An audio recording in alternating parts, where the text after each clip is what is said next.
l'Ouzbek Gafur Rakhimov, impliqué dans le trafic d'héroïne selon les États-Unis, est le nouveau président par intérim de la Fédération internationale de boxe.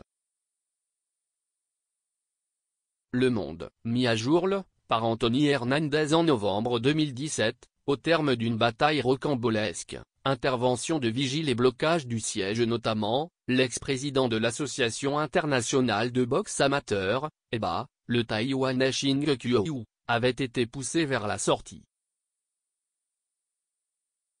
Le week-end dernier, réuni en congrès à Dubaï, l'EBA n'a rien trouvé de mieux que de se trouver un nouveau président par intérim pour le moins sulfureux, l'Ouzbek Gafur Rakhimov. Les prochaines élections auront lieu en octobre à Moscou.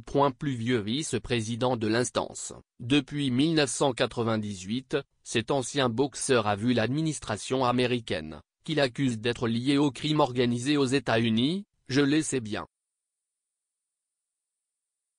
Le département du Trésor américain a assuré qu'il était l'un des criminels majeurs de son pays à cause de son implication dans le trafic d'héroïne. Lors d'un entretien à ABC en 2014, un ancien ambassadeur britannique en Ouzbékistan, Craig Murray, l'avait désigné comme l'un des 5 plus grands trafiquants d'héroïne au monde. Curieusement silencieux quand Rakhimov n'était que vice-président de l'EBA, le Comité international olympique a réagi à cette nomination. Le CIO est extrêmement préoccupé par la gouvernance de l'EBA. L'an passé, le comité exécutif du CIO avait identifié certaines exigences auxquelles devait se soumettre l'EBA, particulièrement dans les domaines de la gouvernance, des finances, de la lutte contre le dopage et de l'arbitrage. Le CIO a suspendu ses aides financières à l'EBA en attendant que son comité exécutif examine plus en profondeur le dossier lors de sa prochaine réunion à Pyeongchang, ville hôte des prochains Jeux d'hiver, 9 au 25 février.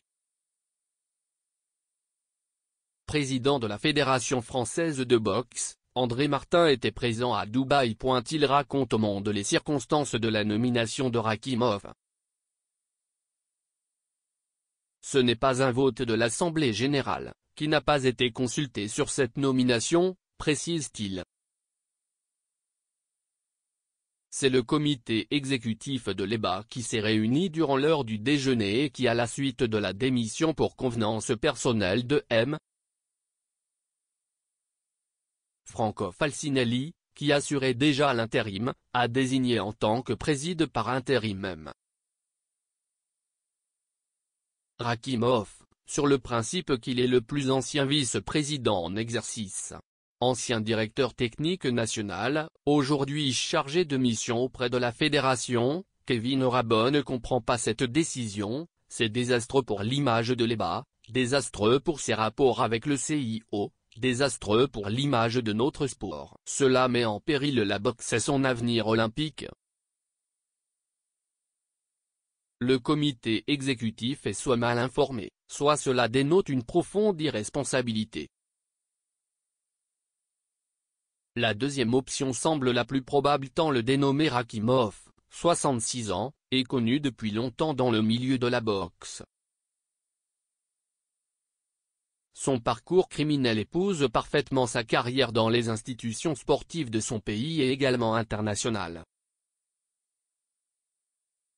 Il a été notamment président de la Fédération ouzbèque de boxe, vice-président du Conseil olympique d'Asie, et il est donc depuis 1998 vice-président de l'EBA.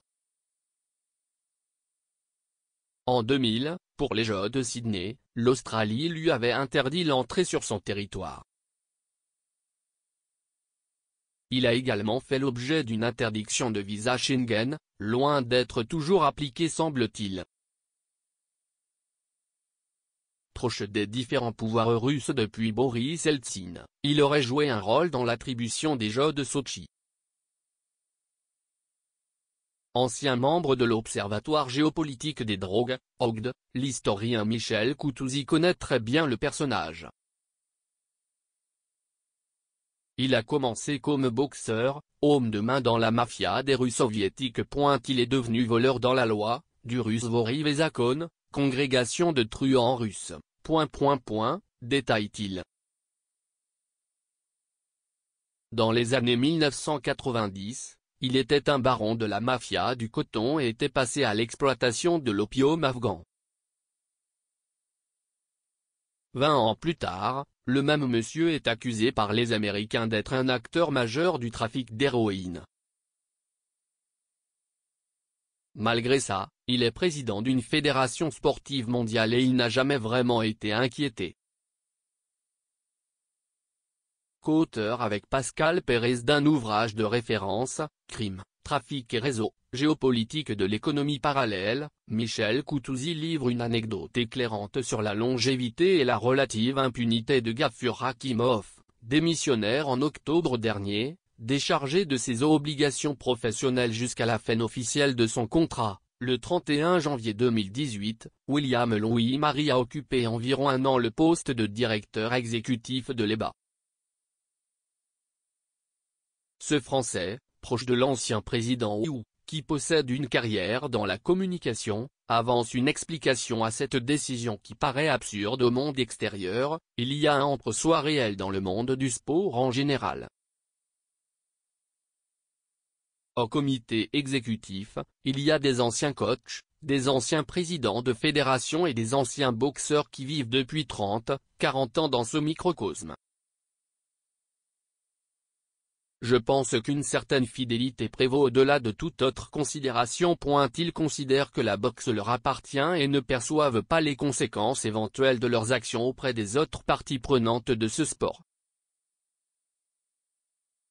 Alors que le CIO est en pleine modernisation de son programme olympique et que les places sont chères, la boxe amateur pourrait bien s'être fait harakiri.